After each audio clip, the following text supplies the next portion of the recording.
Good morning everyone and welcome to Morning Markets. Before jumping into what was happening in asset markets yesterday, I just wanted to remind everyone to click subscribe for the YouTube channel, where later on today you will get our Do More With Your Money show, a special featuring in on the political change here in the UK. So looking at asset markets yesterday, it was very much, I think, a day of focusing in a little bit on political change as it related here to the UK. I think the key thing there to note is that what is really important for us as members of the public and also as investors is government policy. And really we now have got a period of time when nothing very much will happen from a policy perspective.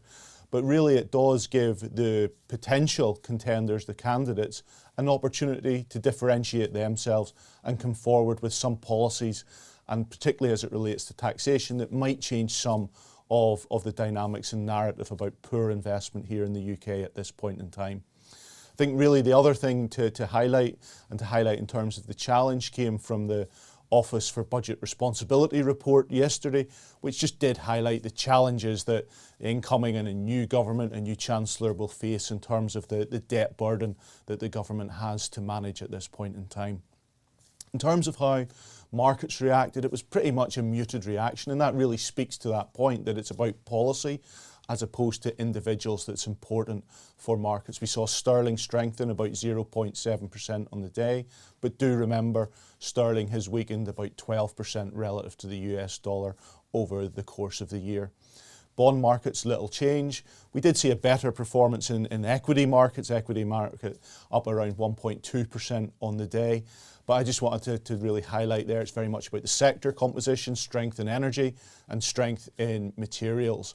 The strength in materials very much coming through as there was an indication that we were starting to see, or potentially going to see from China, a change in policy, bringing forward some of the infrastructure investment that was meant for 2023 into 2022. And that really brings to a culmination of those 34 measures that we saw over the month of June to support the economy, the Chinese government recognising the challenges that the local economy has there. Just turning to today, really the focus will be very much on the US employment report for a number of perspectives. One, to look at where the unemployment rate is going, was 3.5% last month, where the participation rate is, and also how wages are trending. And that's important just given the backdrop that we have with a number of Fed governors continuing to suggest there is a need for a further 0.75 interest rate increase at their meeting this month. I'll leave it there and we'll come back and discuss that on Monday. If you're interested in taking your investing to the next level, or would like to know more about the options available to you when you retire, then download our free guides to ISAs and pensions. These are available in the video description below.